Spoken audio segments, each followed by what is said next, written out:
Hey guys, Destin here, Reptile Battleground. I'm going to show you a quick Crested Gecko care and a little bit about my cage, as well as the gecko, of course.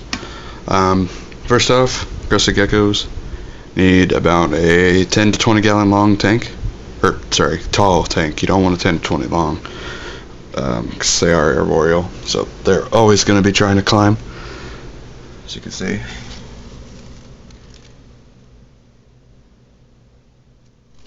It's him up there, or her, don't really know yet. For lighting, I'm using a Zilla Day Blue light. It's a UV light, it's about 50 watts. It gives them the right amount of UV rays that they're going to need to grow. You do not really have to, but it's recommended by tons of people. It helps them grow. They even live longer, stuff of that nature, because sunlight naturally helps you grow, so helps bones grow well, makes them look really nice when they're older.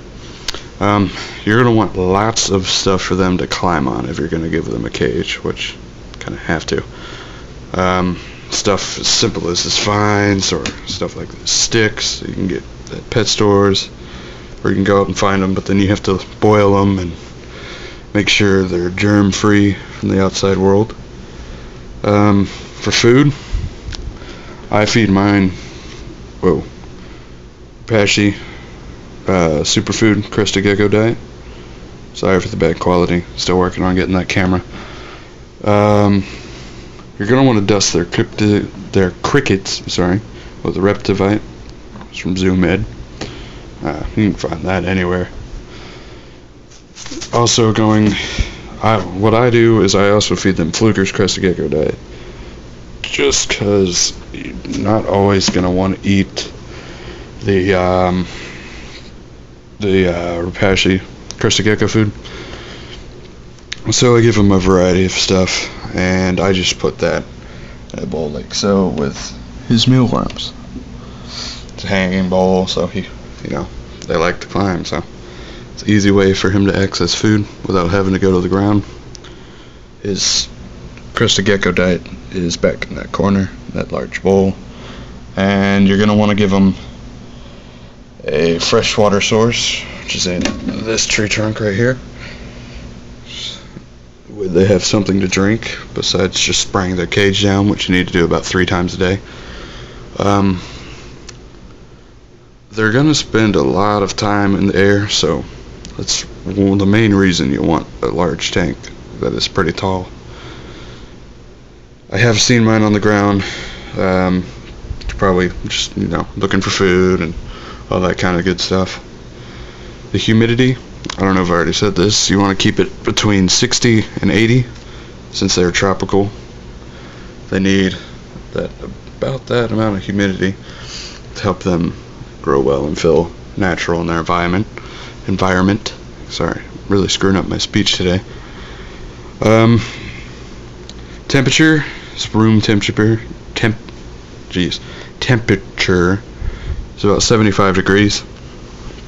Is pretty much perfect for these guys. Mine's about 75 right now, if you can see it. I doubt you can. And humidity, I gotta spray it, get the humidity back up. For substrate, I use Eco Earth, which is in a bag like so. It's coconut fiber. Most people say you shouldn't do this. I kind of agree, but I decided to try it. I haven't seen any problems so far. So, if I notice he's starting to eat the substrate, then I'll switch him back to reptile carpet. But that is what I recommend you use, reptile carpet or something as such. I mean, it's really loose coconut fiber, and it holds moisture pretty well.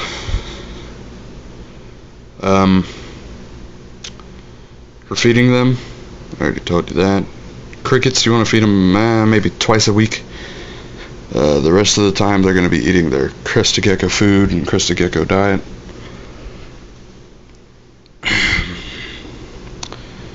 If you do have them in a longer cage, I would try to move them out of it. I guess it's okay, but you know, the taller it is, the better, really. I had him in a long 10-gallon. It's about the same size, but long. It was okay, but he looked miserable, so I moved him, and now he's pretty happy in this cage. He's always climbing around on this log and laying there. Of course, right now he's up there freaked out because I have his cage open. Alright. You can have up to about 3 of these guys in the same cage. I don't recommend it because they fight a lot. If it's 2 males, then definitely don't have them in the same cage. A male might harass a female a lot, injure, and whatnot. You should only really have a male and a female in the same cage at mating season, and males in the same cage pretty much never. This can cause lots of injuries, and no one wants that, because that could lead to death or loss of a tail, a bunch of complications. To keep humidity, I'm using frog moss and of course this fiber. If you don't have coconut fiber, then really you can use a lot of different stuff to hold it. Just spraying it down more. If you have a dry room, you might have to spray it 4 to 5 times a day versus 2 to 3, which is what I use, 2 to 3 times, and it keeps it about 70. I need to spray it right now, though. It's about 55 right now.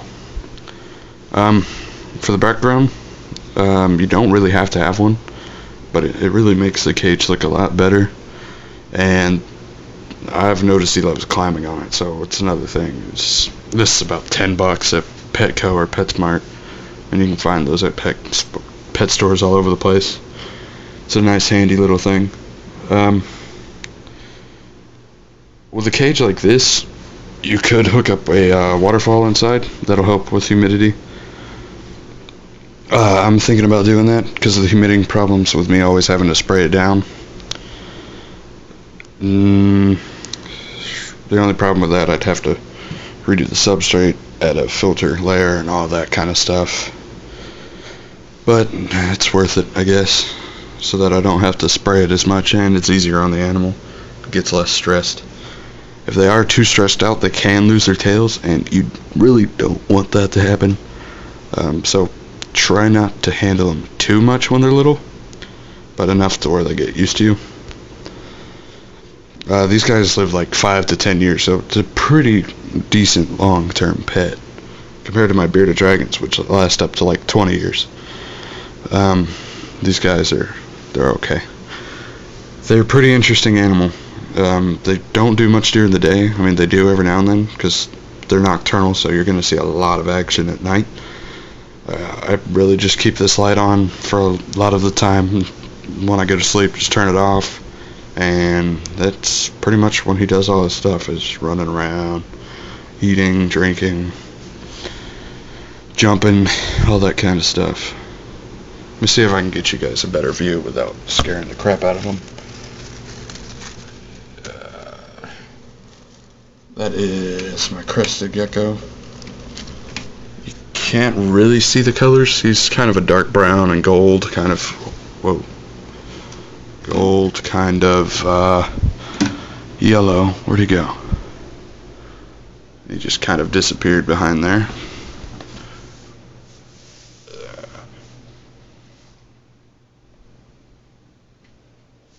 Wow, he's gone.